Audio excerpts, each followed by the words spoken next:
بسم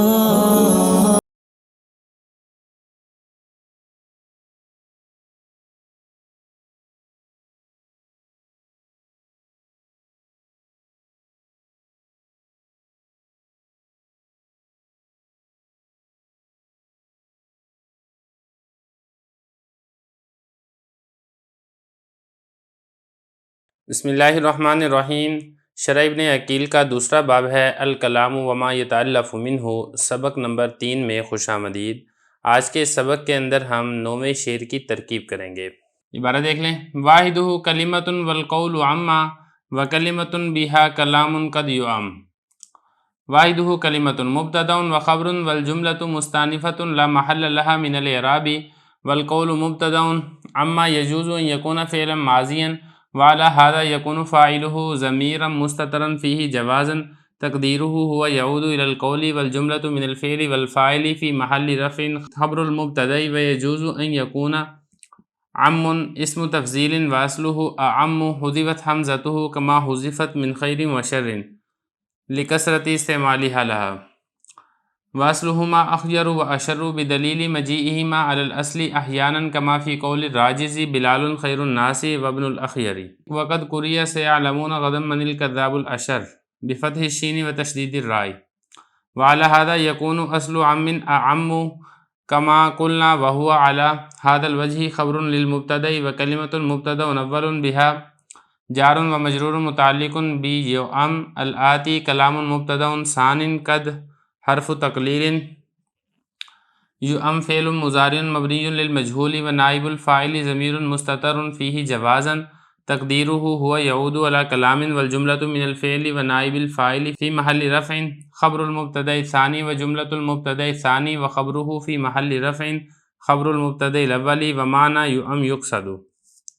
ترجمہ دیکھ لیں، اور اس کا واحد کلمہ ہے اور قول عام ہے، اور کلمے سے کلام کبھی مراد لیا جاتا ہے۔ واحد اس کا کلمہ ہے، یہ مبتدا اور خبر ہے، اور یہ جملہ نیا ہے، اس کا اعراب میں کوئی جگہ یا محل نہیں ہے۔ اور قول یہ مبتدا ہے، عام جائز ہے کہ اس کو فعل ماضی بنایا جائے، اس وقت اس کا فاعل ضمیر مستتر ہوگا، اس میں جوازی طور پر تقدیر عبارت ہوگی ہوا، جو کہ لوٹ رہی ہے قول کی طرف، اور جملہ فعل اور فاعل کا محل رفع میں ہوگا، مبتدا کی خبر واقع ہوگا۔ اور یہ بھی جائز ہے کہ عام یہ اس میں تفضیل ہو اور اس کی اصل اعم ہو، حمزہ کو حذف کر دیا گیا، جیسا کہ خیر اور شر سے حمزہ کو حذف کر دیا جاتا ہے کثرت استعمال کی وجہ سے۔ اور ان دونوں کی اصل اخیر اور اشر ہے۔ دلیل یہ ہے کہ یہ دونوں اپنی اصل پر بھی کبھی آتے ہیں، جیسا کہ راجز کا قول ہے بلال خیر الناس وابن الاخیر۔ اور تحقیق یہ بھی پڑھا گیا ہے سیعلمون غدا من الکذاب الاشر، شین کے فتح کے ساتھ اور را کی تشدید کے ساتھ، اور اس بنا پر ام کی اصل اعم ہوگی جیسا کہ ہم نے کہا ہے، اور اس وجہ پر بھی یہ مبتدا کی خبر واقع ہوگی۔ اور کلمہ یہ پہلا مبتدا ہے، اور بہا جار مجرور ہے جس کا تعلق یعم کے ساتھ ہے جو آگے آ رہا ہے۔ کلام یہ دوسرا مبتدا ہے، اور قد یہ حرف تقلیل ہے۔ یعم فعل مضارع ہے، مبنی للمجہول ہے، اور اس کا نائب فاعل ضمیر مستتر ہے اس میں جو جوازی طور پر۔ تقدیر عبارت ہے ہوا، جو کہ لوٹ رہی ہے کلام کی طرف، اور جملہ فعل اور نائب فاعل سے مل کر محل رفع میں ہے، مبتدا ثانی کی خبر واقع ہو رہا ہے، اور جملہ مبتدا ثانی کا اور اس کی خبر یہ محل رفع میں ہے، مبتدا اول کی خبر واقع ہو رہا ہے، اور یعم کا معنی ہے یقصد۔ عبارت اور ترجمہ ہو چکا ہے، اب چلتے ہیں اس کی تشریح کی طرف۔ دیکھیں گزشتہ شعر کے اندر حضرت نے الکلم کا لفظ ذکر کیا تھا، تو کلم اسی کے بارے میں بتا رہے ہیں کہ جو کلم ہے اسی کی جو واحد ہے وہ کلمتن آتی ہے، اور اس کی جمع آتی ہے الکلم۔ بہرحال کلم کی آگے چل کے مزید تفصیل بھی آئے گی۔ والقول عام، اور قول جو ہے ان دونوں سے عام ہے، یعنی بعض اوقات ہم قول بھی کہہ دیتے ہیں لفظ، لیکن جو قول کا لفظ ہے اس سے مراد کبھی کبھی کلمہ بھی مراد لیا جاتا ہے، اور اس کے علاوہ بھی مراد لیا جاتا ہے، کیونکہ کلمہ جو ہے نا وہ کلام کبھی ہوتا ہے کبھی نہیں ہوتا ہے، لیکن جو قول ہے وہ کلام بھی ہوتا ہے۔ تو اس لیے فرمایا کہ جو قول کا لفظ ہے یہ عام ہے کلمہ سے، یعنی اس میں کلمہ بھی ہے اور کلمہ کے علاوہ بھی آ جاتا ہے۔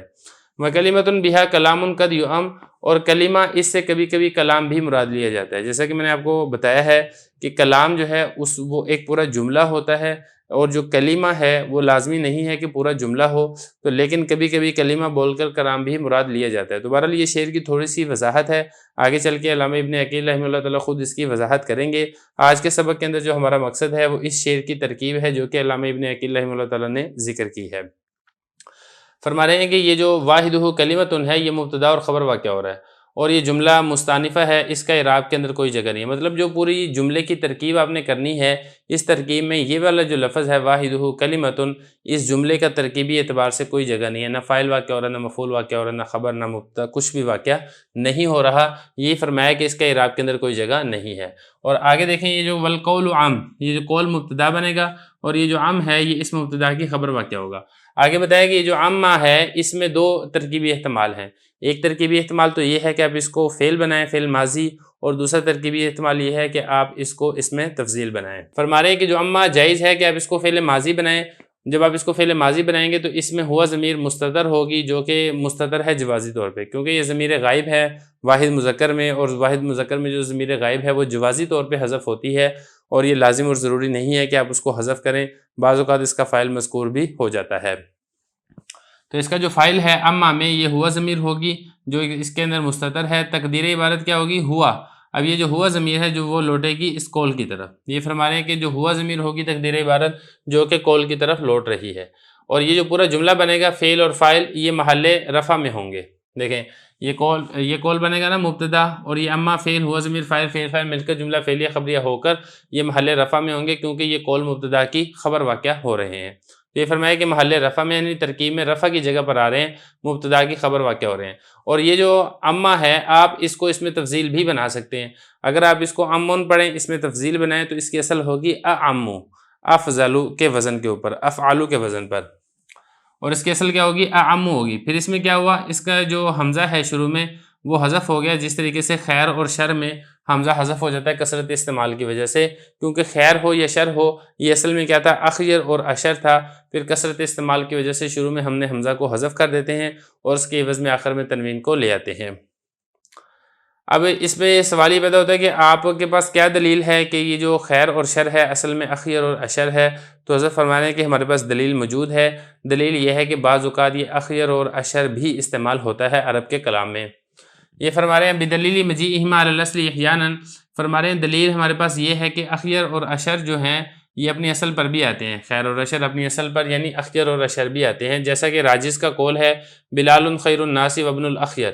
اب یہاں پہ دیکھیں خیر جو ہے یہاں پر حمزہ کے بغیر ہے، لیکن اسی مصرعے کے آگے جو ہے اخیر یہاں پر حمزہ کے ساتھ افعال کے وزن کے اوپر آ رہا ہے، تو اس سے پتہ چلا کہ خیر اور شر جو ہے یہ اصل میں اخیر اور اشر تھے۔